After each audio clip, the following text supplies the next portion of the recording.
하나님 아버지 감사합니다. 오늘 우리 기초교리반 두 번째 시간 함께 배우고자 합니다. 우리가 어떻게 하나님을 알아갈 수 있는지, 또 하나님을 아는 자들의 삶이 어떠해야 되는지 함께 잘 배우고 또 익히는 시간 될 수 있도록 인도하여 주시옵소서. 예수님의 이름으로 기도합니다. 아멘. 네, 반갑습니다. 네, 오늘 두 번째 수업입니다. 성경, 오늘 하나님을 아는 지식에 대해서 어떻게 우리가 하나님을 알아갈 수 있을 것인가 하는 부분에 대해서 살펴보도록 하겠습니다. 제가 지난주 저희 반만 좀 소리가 좀 안 좋아서 녹화한 걸 좀 들으니까 저희가 좀 음질이 안 좋더라고요. 그래서 제가 좀 보내드리기가 조금 별로 상태가 안 좋아서 그냥 올리진 않았는데요. 수업 시간에 집중해서 보실 수 있도록 하고 제가 다른 녹화 장비를 좀 같이 좀 하고 있습니다. 하면 제가 보내드리도록 하겠습니다. 자, 강의안 보시고 여러분 화면 보시면서 같이 참여하시면 되겠습니다.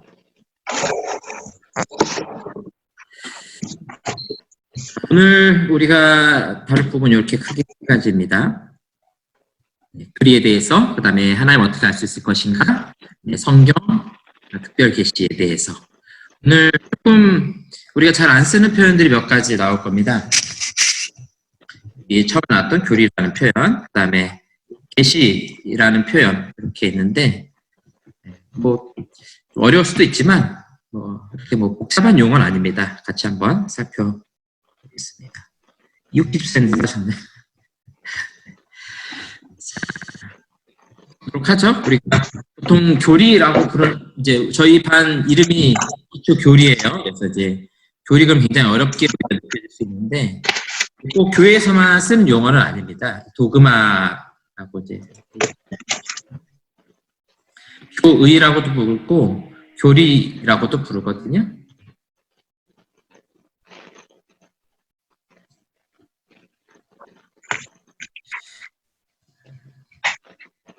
네, 그렇게 부르는데요.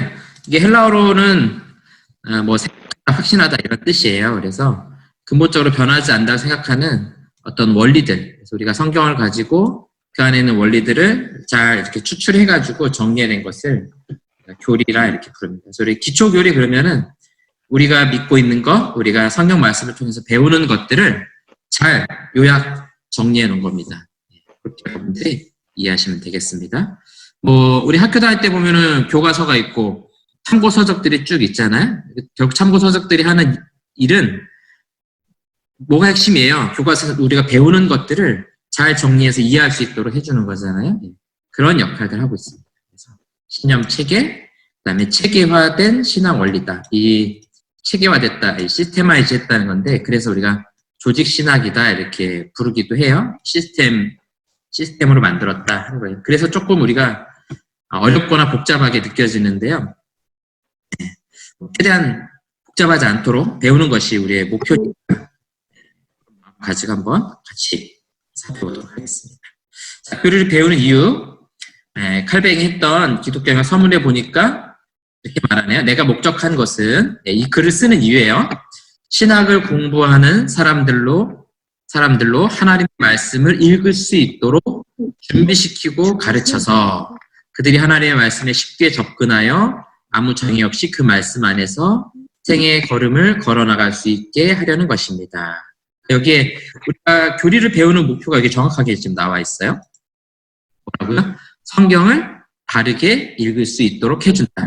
교리 자체가 목적이 아니고 성경을 잘 읽기 위해서 우리가 교리를 배운다 하는 겁니다. 그러니까 우리 목표와 방법을 조금 혼동해서는 안 되겠습니다. 교리 자체를 우리가 막 익히는 것이 목표가 아니고 그걸 통해서 하나님의 말씀, 성경을 잘 알도록 준비하는 것이 기초 교리를 배우는 겁니다. 그래서 여기 보시면 하나님의 말씀에 쉽게 접근할 수 있도록 해서 하나님의 말씀의 성경에 우리가 잘 이해하는 것도 있고 또 이해하기 어려운 것들도 있는데 그런 것들을 잘 분별하고 구분할 수 있도록 하는 것이 교리를 배우는 목적이다.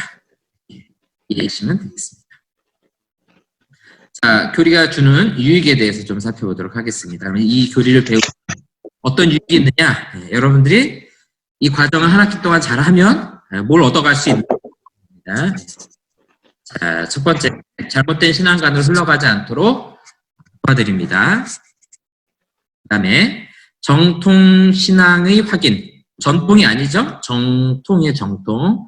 우리가 믿고 있는 이 바른 신앙을 확인하고요. 이걸 확인하면은 이단들로부터 우리가 보호받을 수 있습니다. 이단을 구분하는 제일 좋은 방법이 뭐냐면 딱 들었는데 이상하다 이렇게 느끼시잖아요. 네. 그러면 잘 배우신 겁니다. 잘 배우신 거예요. 뭔가 이상해 이런 것들을 우리가 분별해낼 수 있으면은 우리가 음식 먹을 때도 어때요? 상황은 어떻습니까? 먹어보면 네, 이상하네, 맛이 이상하네 그러시죠? 네, 우리가 이렇게 구별해내는 힘을 얻을 수 있게 됩니다. 그 다음에 신앙의 유산을 바르게 물려줄 수가 있고요. 그 다음에 교회의 하나됨을 유지할 수가 있습니다. 그러니까 우리 같은 장로교 안에서는 같은 신앙을 가지고 여러분들 이해하실 수 있을 거예요. 자, 이제 우리가 교리를 배울 텐데요. 이제 오늘부터 시작해가지고 마지막 끝날 때까지 우리가 배울 내용들 전체를 좀 개략적으로 제가 좀 알려드리도록 하겠습니다. 자, 첫 번째는 우리가 서론이라고 불러요. 서론. 그래서 우리 계시와 성경에 대해서 배울 거고요. 두 번째로 신론이라고 부릅니다. 하나님에 대해서. 두 번째는 인간론, 인간과 죄에 대해서 배울 거고요. 네 번째는 기독론이라고 부르는데 예수 그리스도에 대해서. 첫 번째는 구원론, 어떻게 우리가 구원받는가. 네, 다섯 번째는 교회론, 교회는 뭐냐. 일곱 번째 종말론, 마지막에 어떤 일들이 일어날 것이냐. 자, 이렇게 배우는 순서가 있어요. 하나님, 그 다음에 인간에 대해서, 예수 그리스도에 대해서, 구원에 대해서, 교회에 대해서, 마지막 일어날 일들에 대해서. 자, 이 순서는 어떻게 정해진 거냐? 네, 사도신경의 순서를 따라서 우리가 배우게 될 겁니다. 그러니까 이 성경, 이 부분만 빼놓고 나머지는 전능하사 천지를 만드신 하나님 아버지를 내가 믿사오며 하나님에 대한 거죠. 그 다음에 그래서부터 인간에 대해서 우리가 배울 것이고 네, 그 외아들 우리 주 예수 그리스도를 믿사오니 기독 그리스도에 대해서 사도신경의 순서를 따라서 우리가 교리를 배우게 된다 하는 겁니다. 자, 이제 우리 아주 중요한 질문이죠. 이걸로 오늘 수업의 아주 중요한 핵심 질문입니다. 하나님을 어떻게 알 수 있을까요? 자, 예를 들어서 여기 제 스마트폰이 하나 있습니다. 이 스마트폰은 아는 방법이 있죠. 뭐 첫 번째로는 이렇게 눌러가지고 어떤 기능을 하는지 우리가 직접 익히는 방법이 있고요. 또 매뉴얼 책자를 보면서 알 수도 있고 다른 사람들이 쓴 후기를 보면서 이거는 있다더라 이렇게 하는 방법도 있을 겁니다. 그런데 그렇게 하려면 스마트폰을 보고 만지고 느끼고 해야 돼요. 근데 하나님에 대해서 알아가는 데 있어서 가장 중요한 문제점은 뭐냐면 하나님을 우리가 직접 눈으로 볼 수 없다는 것이 가장 큰 문제입니다. 자, 보고 듣고 느끼는 이 감각을 통해서 우리가 뭔가를 알아야 되는데 하나님은 볼 수도 없고 만질 수도 없어요. 그럼 어떻게 우리가 하나님에 대해서 알아갈 수 있을까? 신학이라는 것이, 하나님에 대해서 알아감이라는 것이 어떻게 가능할 수 있을까? 이렇게 질문할 수 있겠죠. 자, 그래서 하나님에 대해서 아는 방법, 자, 볼까요? 두 가지 방법이 있어요.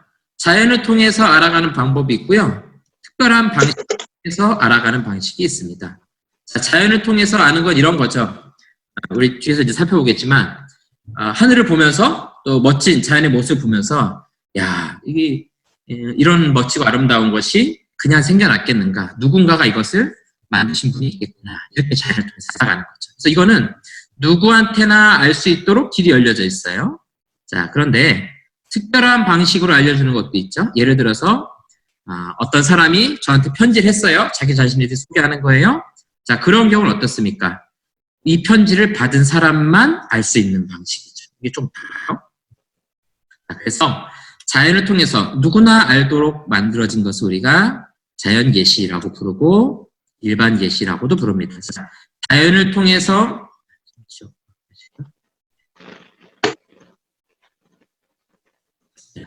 보세요. 자연을 통해서 알려준다. 그래서 뭐라고 불러요? 자연계시다. 그 다음에 누구나 알 수 있도록 해놨다. 그래서 일반 계시 이렇게 부르는 거예요. 그 다음에 특별한 방식으로 주어졌다. 그래서 초자연 계시 이런 거고요. 그 다음에 특정한 사람에게만 알게 하셨다. 그래서 우리가 특별 계시다. 이렇게 부르는 거예요. 이렇게 살펴볼 거예요. 자, 그럼 계시라는 말이 뭐냐? 우리가 이제 평소에 잘 안 쓰는 말인데, 뭐 요한 계시록 이럴 때 우리가 계시라는 말을 쓰는데요. 계시라는 이제 단어 자체는 중요한 단어 이겁니다. 덮개를 벗겼다는 뜻이에요. 덮개를 벗겼다. 항아리의 뚜껑을 열었어요? 그럼 여러분들이 어떻게 돼요? 그 순간에? 된장이 있으면 된장 냄새가 나는 걸 느끼고 보게 되겠죠.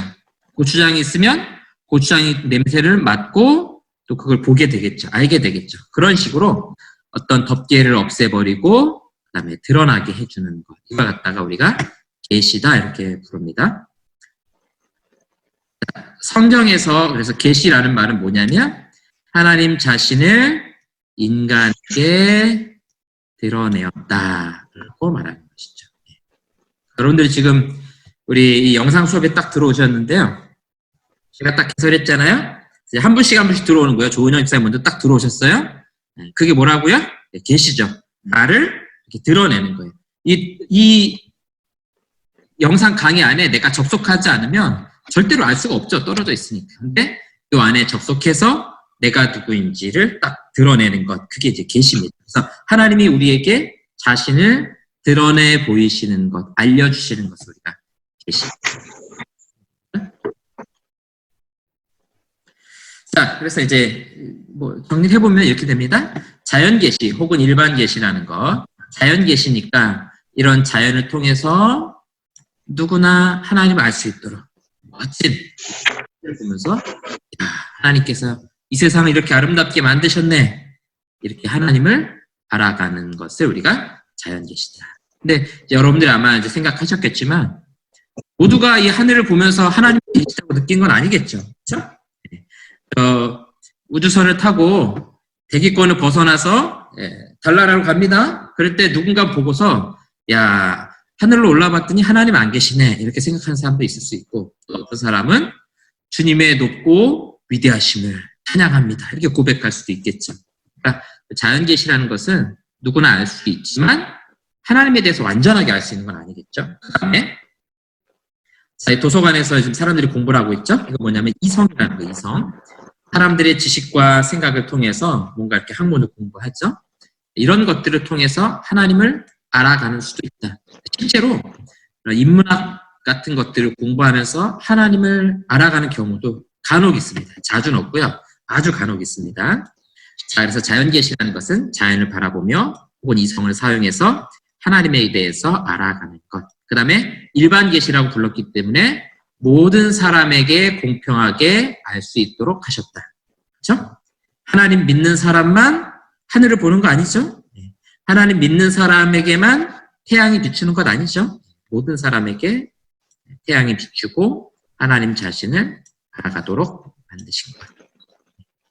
우리가 이해할 수 있을 것 같습니다.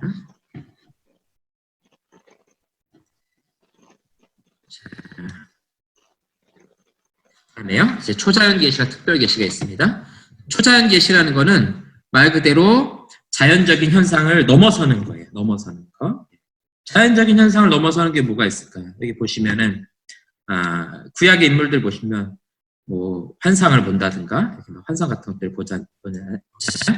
갑자기 하늘에서 뭐 음성이 들린다든가 그런 것들 좀 초자연적인 현상이죠.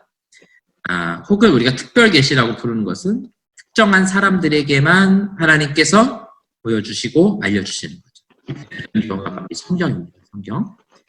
모든 사람이 다 성경을 보고서 하나님 알 수 있는 것 아닌가요? 이렇게 물을 수 있어요. 근데 하나님 알지 못하는 사람들도 성경을 봐요.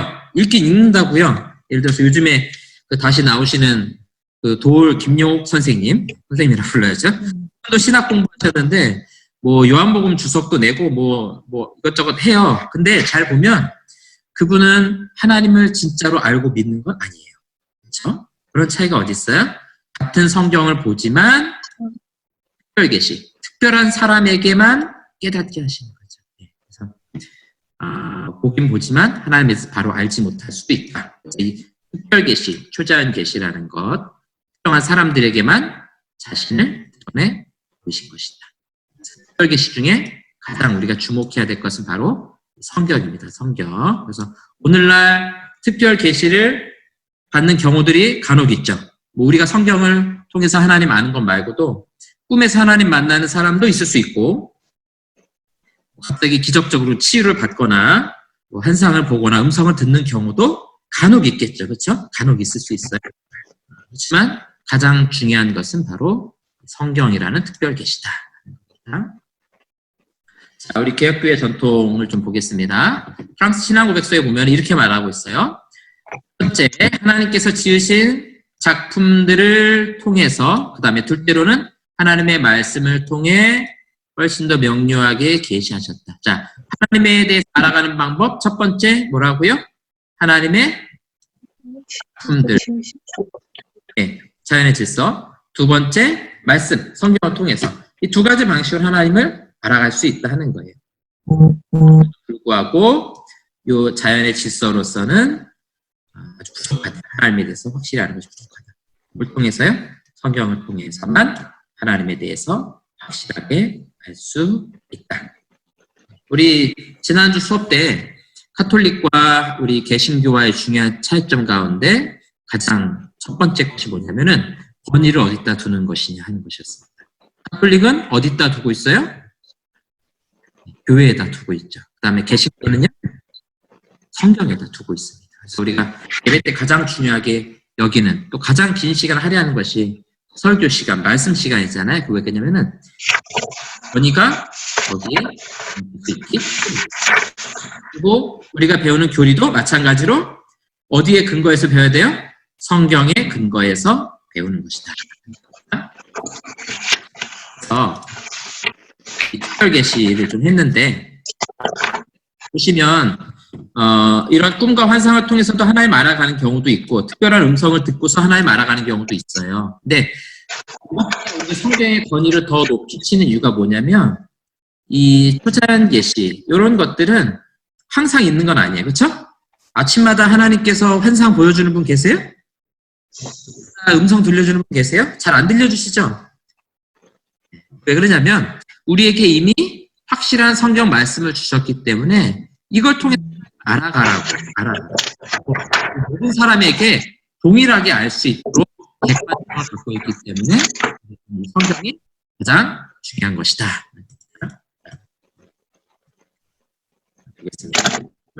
계시를 하나님께서 어떻게 전달해 주셨는가?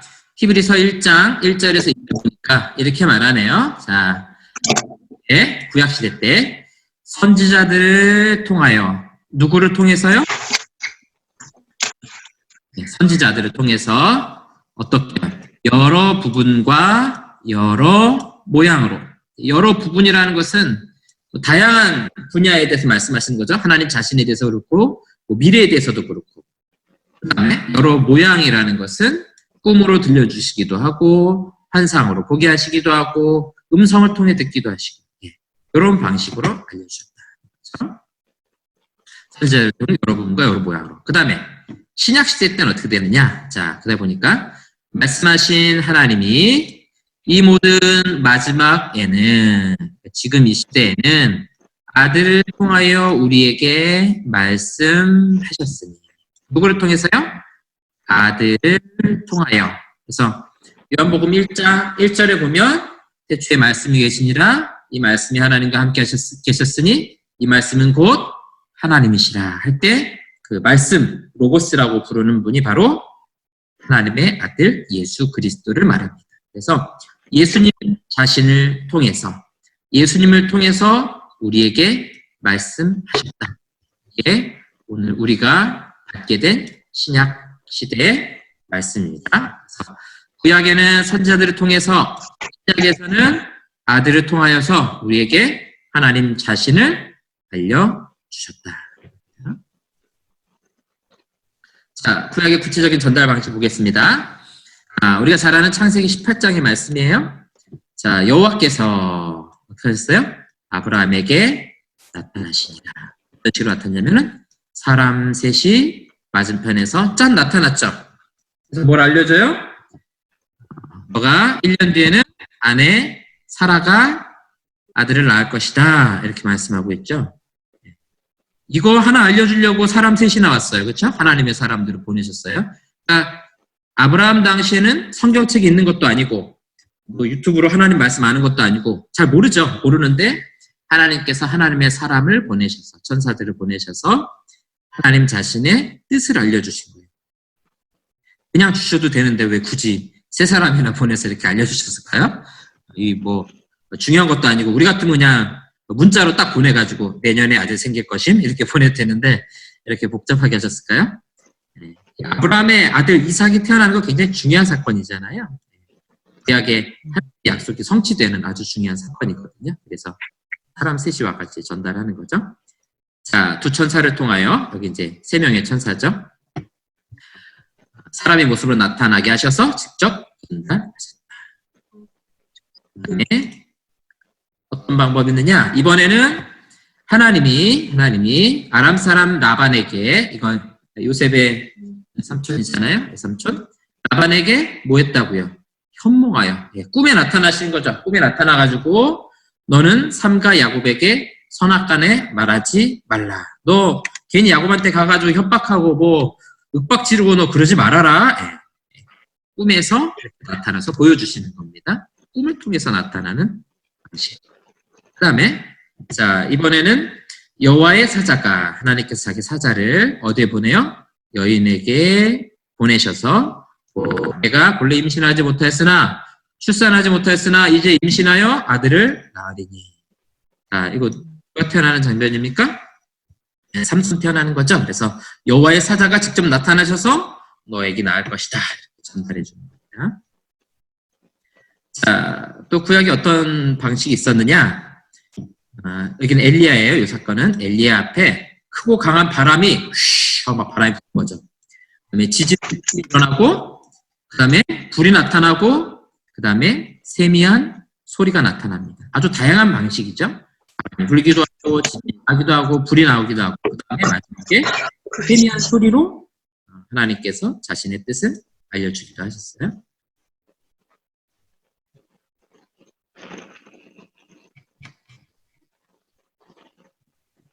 자, 이제 신약으로 넘어와서 볼까요?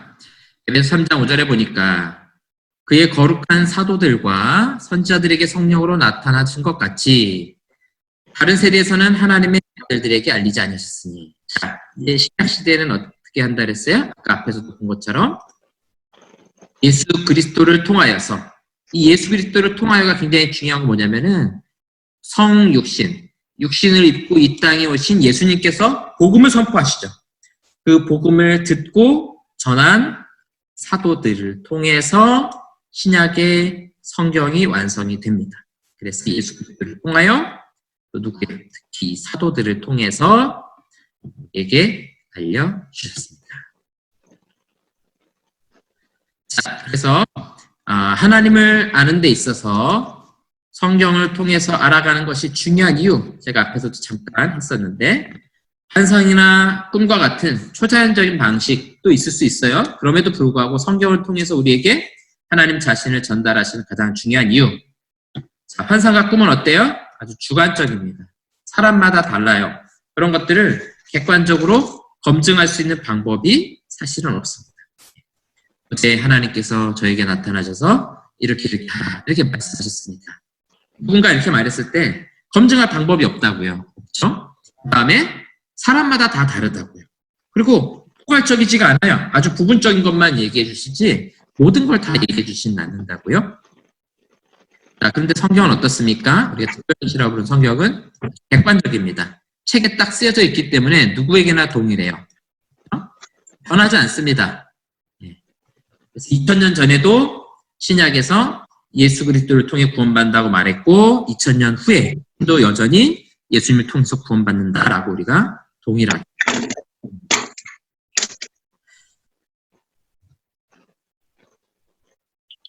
자, 그래서 우리 성경에 대해서 좀 살펴보려고 합니다. 으로 잠깐 보여줄 텐데요. 이 신구약 합본 성경은 670개 언어로 번역이 되어 있고요. 53억 명 넘게, 거의 54억 명 가까이가 볼 수 있어요. 이걸 보다 보니까 반대로 말하니까 성경을 못 보는 사람도 얼마나 되는 거예요? 한 15억 정도 가까이, 15억까지 되나요? 65억. 하여튼 한 10억 가까이 또 못 본다는 이야기도 되더라고요. 미국에서만 한 해 4천만 권이 팔리고 있습니다. 우리나라에서도 뭐 성경이 어마어마하게 팔리고 있죠. 집집마다 한 3, 4권씩은 다 있잖아요.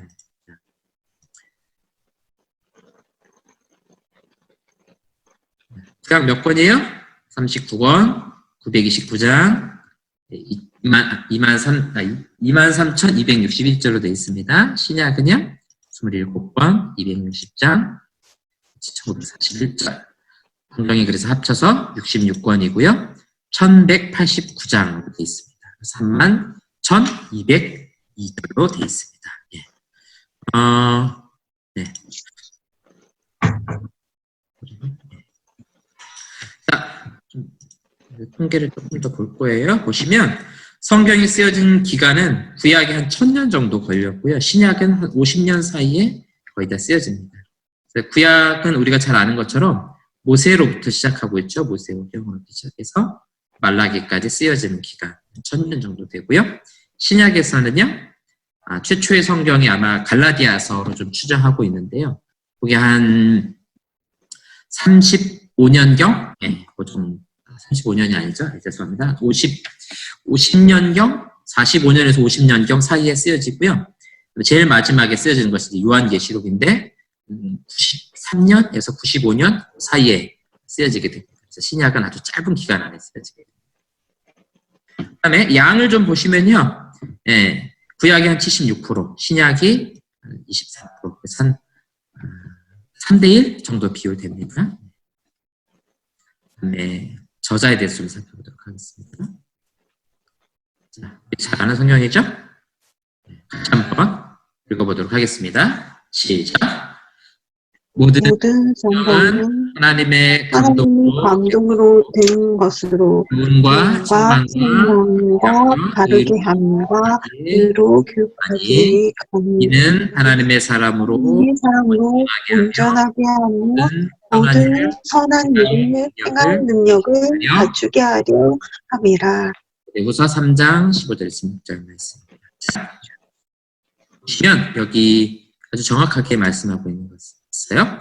성경의 저자는 누구인가? 하나님이시라고 말하고 있습니다.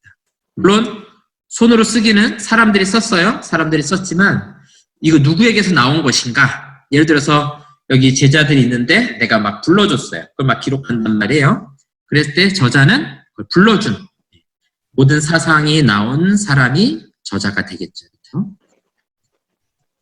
자, 이 성경의 이제 특징에 대해서 좀 살펴볼 건데요. 첫 번째, 영감. 이건 할아버지를 말하는 것이 아니고요. 인스피레이션. 보시면 모든 성경은 하나님의 감동으로 된 것으로, 내가 감동이라고 표현하기도 하고 영감이라고 표현하기도 하는데 뭔가 그런 사상과 생각들을 집어넣었다는 것이죠. 그래서 성령께서 성경의 저자의 특성을 살리시되 오류 없이 하나님의 말씀을 기록하게 하신 것이 바로 영감이라는 뜻입니다. 그러니까 하나님이 불러주는 대로 적은 부분도 있을 수 있어요. 그러나 대부분의 경우는 성경을 쓰는 사람의 특징을 살린다는 거죠. 그렇죠? 우리 사람마다 다 말투의 특징이 있고 글을 쓸 때 특징이 있죠. 그렇죠? 저자가 경상도 사람이었으면 경상도 스타일로 써갔을 것이고 제주도 사람이었으면 제주도 사람처럼 썼을 것이라고요. 또 이렇게 글을 쓰다가 뭐 접속사를 많이 쓰는 사람이 있을 수도 있고 아니면은 동사를 많이 쓰는 사람도 있을 수 있거든요. 그런 특징들이 다 살아있다는 거예요. 그래서 모든 성경이 일률적으로 똑같은 것이 아니고 물론 우리는 번역된 성경을 보니까 개역개정 보니까 다 똑같이 쓴 것 같지만 사실은 그 원어를 다 살펴보면은 스타일이 다 하는 겁니다. 그 스타일을 살리고 있다. 이렇게 이해하시면 되겠습니다.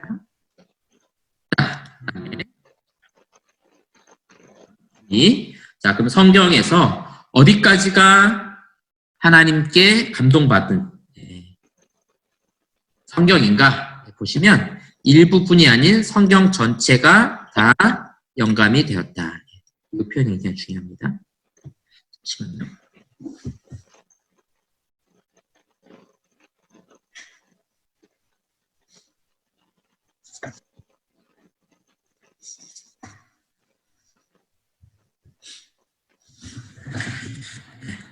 제가 지금 영화부실에서 방송을 하고 있는데요.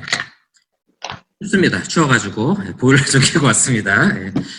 아무도 안 계시니까 굉장히 썰렁하고 그러네요. 자, 보겠습니다. 그 모든 성경이 다 영감되었다는 것이 어떤 의미가 있는가?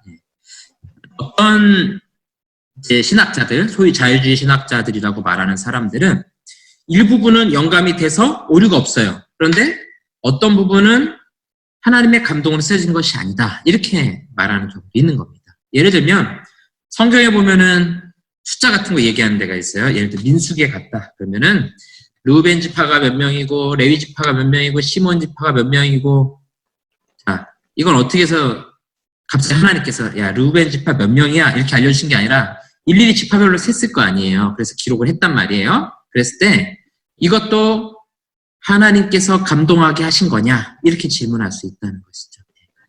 했을 때 우리는 뭐라고 믿고 있느냐? 성경 전체가 다 하나님의 감동으로 쓰여진 것이다. 이렇게 하는 것입니다. 뭐 한국에 있는 성도들이야 뭐 다 믿음이 좋으셔가지고 이렇게 돼서 아멘하고 잘 받아들이시는데요. 일단 이성적인 사람들은 이런 부분들을 조금 받아들이기 어려워하는 분들도 있다 하는 것을 여러분들이 좀 이해해 주시면 좋을 것 같습니다. 자, 그 다음에 충족성입니다. 충족성. 우리 잘 안 쓰는 표현인데 디모데후서 3장 15절 아까 읽었던 성경 그 앞인데, 또 어려서부터 성경 알았나니 성경은 능히 너로 하여금 그리스도 예수 안에 있는 믿음으로 말미암아 구원에 이르는 지혜가 있게 하느니라. 자, 성경이 가지고 있는 특징 뭐예요? 구원에 이르는 지혜가 성경 안에 있다는 것이죠. 자, 그러면 이렇게 질문할 수 있어요. 성경만으로 우리가 구원에 이르는 지혜를 얻을 수 있습니까? 아니면 성경 말고도 또 다른 것이 있어야 됩니까? 이렇게 물을 수 있는 거죠. 그럴 때 성경만으로도 우리가 구원에 이르는 지혜를 충분히 얻을 수 있습니다. 네. 그게 바로 충족성입니다. 충족성. 성경 하나면 우리가 구원에 이를 수 있다라는 것이죠. 다른 것이 더 필요 없다는 거예요. 예를 들어서 카톨릭은 어떻습니까? 성경도 이렇게 표현할 수 있죠. 성경만으로는 안 돼요. 성경에 대해서 알고 구원의 은총을 받지만 그 다음에 어때요? 살아가다가 죄를 지으면 고해성사 돼야 되고 성찬에 참여돼야 되고 세례도 받아야 되고 그런 것들을 안 하면 구원에 이를 수가 없어요. 우리는 그렇지 않죠? 뭐 긴급한 일이 있어서 세례받지 않았어요. 세례받지 않았지만 하나님 말씀을 통해서 예수님 믿고 영접한 사람은 구원받는다고요. 그게 구원에 이르는 필수 조건이 아닌 것이죠. 자, 그래서 이 충족성이라는 것은 성경만으로도 우리가 구원에 이를 수 있다. 성경 말씀으로 충분하다. 이게 바로 충족성입니다.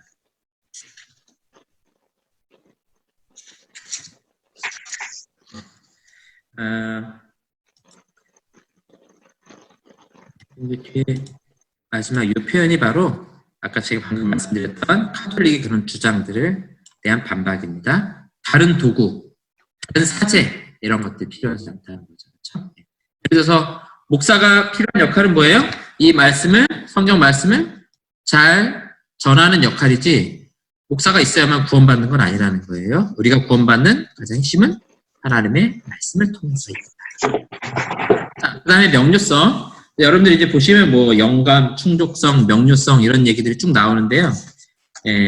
이거 한번 하시고 나면 금방 잊어버리실 겁니다. 금방 잊어버리실 건데 너무 스트레스 받지 마시고 여러분들 지난번에 말씀드린 것처럼 적절하게 잘 잊어버리셔야 또 다음에 제가 강의에도 새롭게 배우는 것처럼 이렇게 받아들여요. 좀 헷갈립니다. 잘 잊어버릴 수 있는 거니까 여러분들이 그냥 확실하게 내용만 잘 이해해 주시면 될 것 같아요.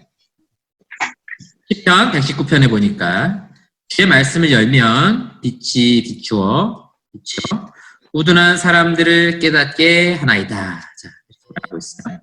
자, 이 말은 뭐냐면 하나님의 말씀은 우둔한 사람들도 알 수 있다 없다? 알 수 있다는 거, 알 수 있다는 거. 그래서 공부를 많이 안 한 사람 성경 말씀 보면 구원에 이르는 지식을 얻을 수 있을까 없을까요? 있어요. 네. 이건 박사학위 가진 사람만 깨닫는 것이 아니고요. 그런 거 없는 사람들도 하나님 말씀을 깨달을 수 있어요. 물론 이게 성령께서 하시는 일이죠. 그래서 나이 상관없어요. 빈부귀천 상관없어요. 지식 수준 상관없어요. 누구나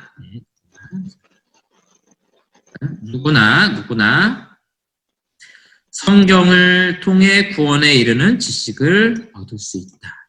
이게 아주 성령의 특별한 역할이죠. 그 사람의 가진 자격과 조건과 상관없이 누구에게나 성령께서 깨닫게 하시는 사람은 성경을 통해 구원에 이르는 지식을 얻을 수 있다 하는 것입니다. 저희 할머니가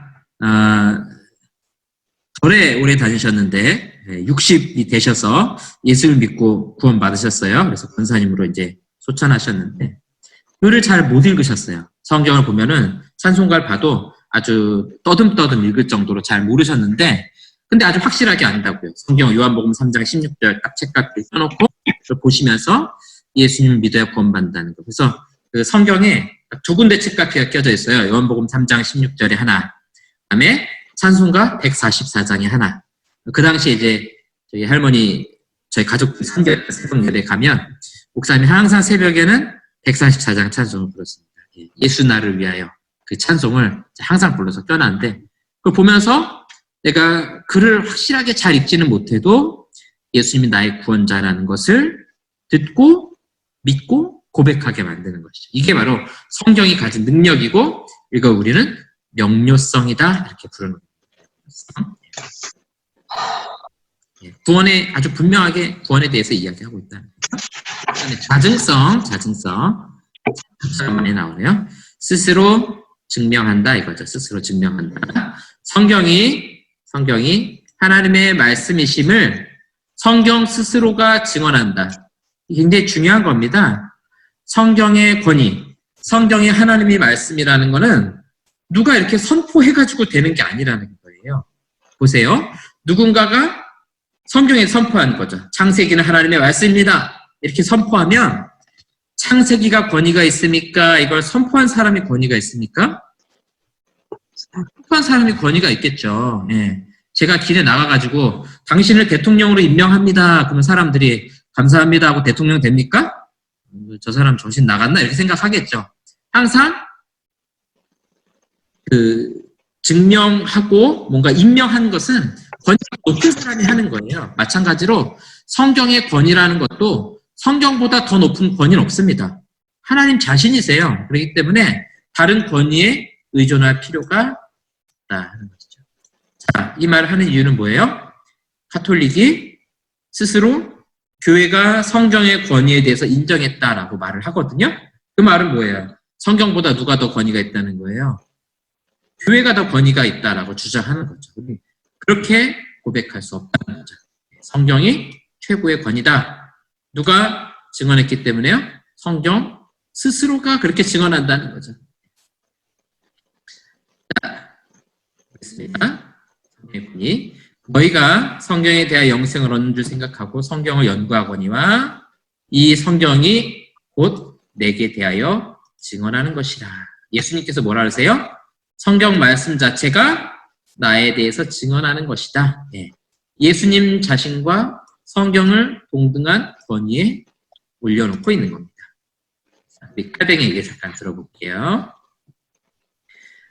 하나님의 살아있는 말씀을 하늘로부터 직접 듣는 것처럼 성경의 기원이 하늘로부터 하나님께로부터 유래되었다고 생각할 때에만 비로소 성경은 자들로부터 완전한 권위를 얻게 되는 것이다.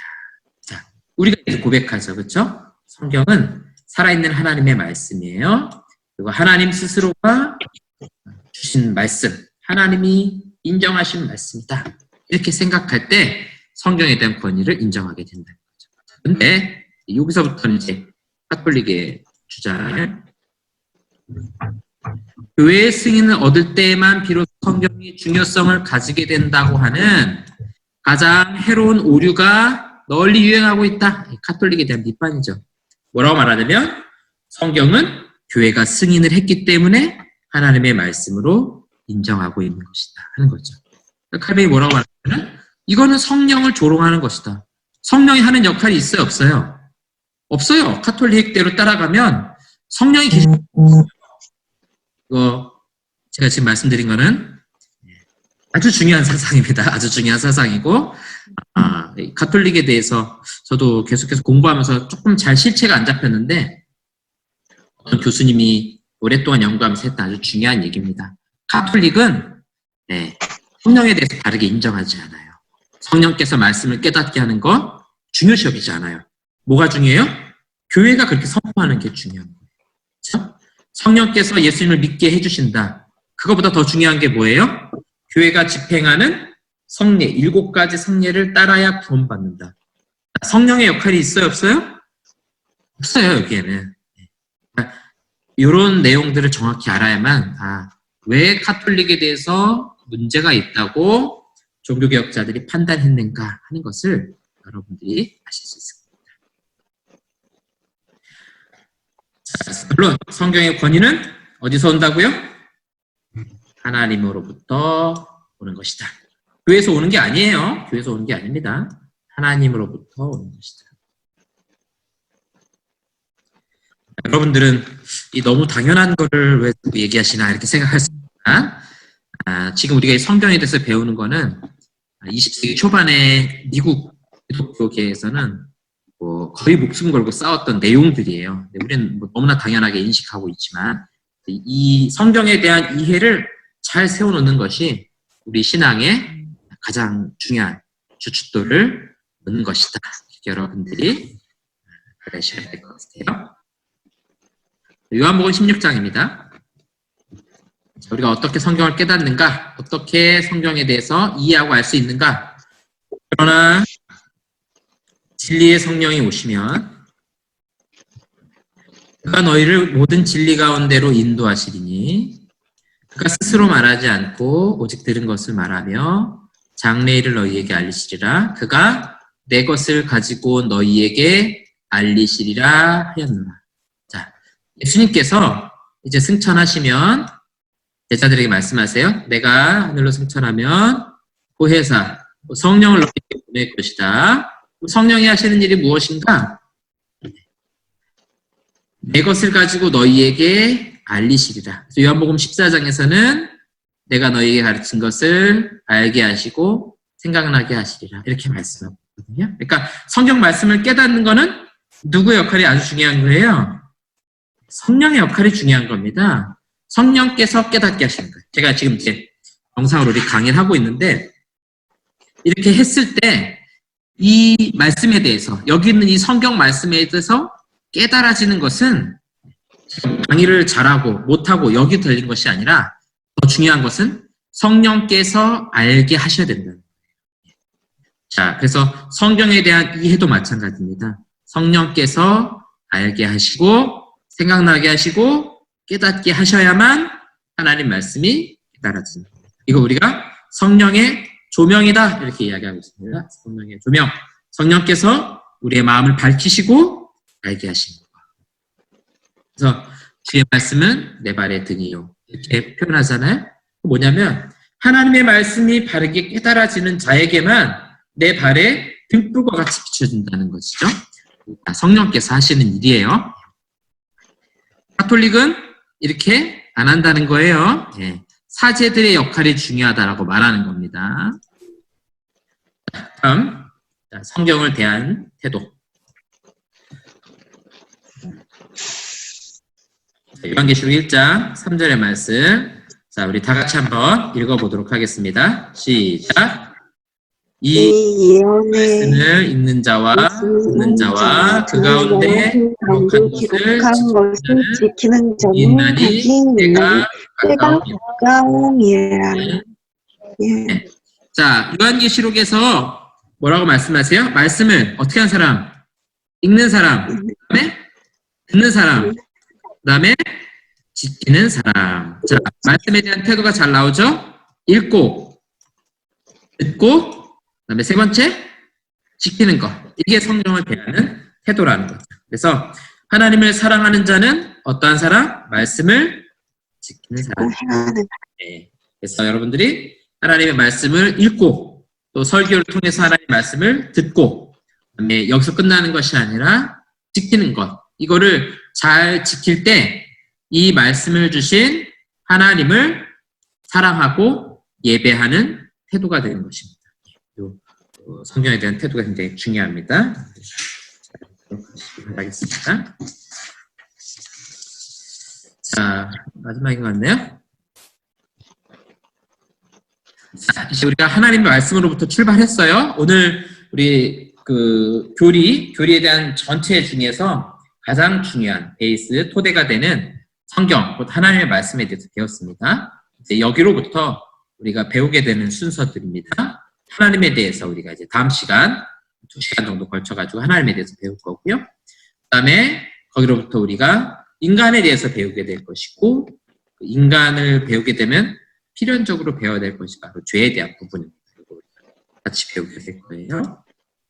그 다음에 예수 그리스도에 대해서 배우게 될 것이고, 그 다음에 구원의 과정에 대해서, 그 다음에 교회에 대해서. 그래서 이게 논리적으로 연결이 되는 겁니다. 우리가 알아야 될 우선적인 대상은 당연히 하나님이고요. 하나님을 알게 되면 인간에 대해서도 알게 됩니다. 그리고 죄에 대해서 알게 돼요. 죄에 대해서 알게 되면 우리가 어떻게 구원받을 수 있을까? 그 해답으로서 예수 그리스도를 배우게 된 것이고요. 그럼 그 예수 그리스도를 통해서 우리는 어떻게 구원에 이르는가? 알게 될 것이고요. 구원에 이른다는 것은 그냥 죽어서 천국 가는 것을 말하는 것만이 아니라 그 구원의 모든 과정을 함께하는 교회에 대해서, 기관으로서의 교회, 또 우리 성도들의 모임으로서의 교회에 대해서 함께. 그래서 이 교회는 뭐예요? 이 구원의 과정을 이루어가는 공동체입니다. 그 다음에 마지막 날 어떤 일들이 벌어집니다. 이 마지막 날은 종말론이라고도 부르는데요. 뭐 심판이 있을 것뿐만 아니라 그 뒤에도 어떤 세상이 우리를 기다리고 있는가. 완전하진 않지만 부분적으로 함께 배워가게 될 것입니다. 그래서 우리가 요 교리를 배우는 과정 어떻게 되는가? 우리는 성경 말씀을 통해서 배울 것입니다. 이거 당연한 말이라고 생각할 수 있지만 우리가 배웠던 아주 중요한 원리죠. 성경 말씀이 바로 하나님의 계시이기 때문에 하나님을 알아가는 방법으로서 성경 말씀을 통해 우리가 배우게 될 것입니다. 그다음에 두 번째 사도신경의 순서를 따라 우리가 배우게 될 거고요. 성령의 도움을 따라 또 기도하며 배우게 될 것입니다. 그래서 하나님께서 우리 알게 하시고 깨닫게 하시기를 기도하시고요. 또 이거 배우시면서 같이 기도하시면서 배워나가시는 것이 굉장히 중요합니다. 그래야 우리가 겸손하게 배울 수 있어요. 말씀을 바르게 이해하기 위해서 배울 것입니다. 이 자체의 지식이 중요한 것이 아니라 이걸 통해서 하나님 말씀을 배우는 것이 중요한 거예요. 그렇죠? 차를 타고 가다가 표지판이 있는 거 중요해요? 표지판 자체가 목적이에요? 아니죠. 이 표지판을 통해서 일로 가야 부산에 가는구나 하는 것처럼 이 배움을 통해서 우리가 성경을 바르게 이해하게 될 것입니다. 그 다음에 비판하기 위해서 배우지 않을 거예요. 하나 비판할 겁니다. 가톨릭은 조금 비판하면서 배울 거예요. 여러분 이해하시고, 개신교가 원래 출생이 그래서 그래요. 다른 교단이나 다른 사람들을 비판할 것은 아닙니다. 비판하기 위함이 아니라 우리는 하나님을 더 사랑하는 것을 배우기 위해서 배울 것입니다. 그 다음에 마지막으로 이성을 사용하여 배울 것이다. 자, 이 말은 뭐냐면 여러분들이 공부하시면서 조금 생각도 하고 고민도 하고 그런 부분들이 상당히 있다는 겁니다. 그냥 일반 설교를 듣는 것보다는 조금 더 신경을 써서 생각도 하고 고민도 하고 또 논리적인 체계들을 동원해서 같이 배우게 될 거예요. 그래서 원래 교리 시간이 재미없는 이유가 이성을 사용해야 돼서, 이성을 사용해야 돼서 복잡하고 어렵게 생각하는 이유가 여기 있다는 것을 여러분들이 기억하시면 되겠습니다. 자, 오늘 강의는 여기까지입니다. 오늘 우리 가장 중요한 기초교리 가장 중요한 내용, 우리 하나님을 어떻게 알 수 있을까 하는 것에 대해서 함께 배웠습니다.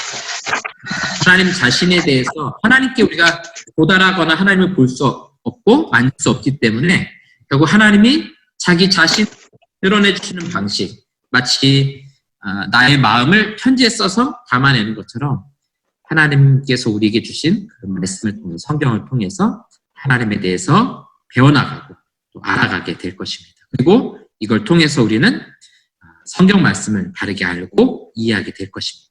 여러 가지 유익들이 있다고 말씀드렸어요. 이단들에 대해서 우리가 방어할 수 있고 알 수 있고 다른 정통 신앙을 세울 수 있다는 것을 기억하시고 제일 좋은 거는 여러분들이 이 과정을 배우시면서 성경 말씀을 같이 읽으시면 굉장히 좋습니다. 여기 그 강의 안에 있는 성경 말씀 이것도 보시고 이 앞뒤에 어떤 내용들이 있는지도 좀 보시면 좋아요. 그래서 성경을 통해서 우리는 이 교리의 내용들을 잘 정리하고 이것에서 다시 성경 말씀을 더 잘 알아보겠습니다. 자, 오늘 강의는 여기까지 하겠습니다. 질문 있으신가요? 네. 훌륭한 수업, 질문이 없는 수업 여기까지 마치도록 하겠습니다. 자, 제가 기도하고 마치겠습니다. 하나님 아버지 감사합니다. 오늘도 우리 하나님을 어떻게 알 수 있을까? 또 하나님 말씀에 대해서, 성경에 대해서 함께 배우는 시간을 가졌습니다. 하나님, 이 동안 지혜를 주시고 또 하나님 말씀을 더욱 사랑할 수 있도록 도와주시고 또 성령께서 알게 하시고 깨닫게 해주셔서 하나님을 더 사랑하고 깊이 이해하고 또 하나님의 말씀을 읽고 듣고 지키는 자로 살아갈 수 있도록 인도하여 주시옵소서. 예수님의 이름입니다. 아멘. 아멘. 수고 많으셨습니다. 감사합니다.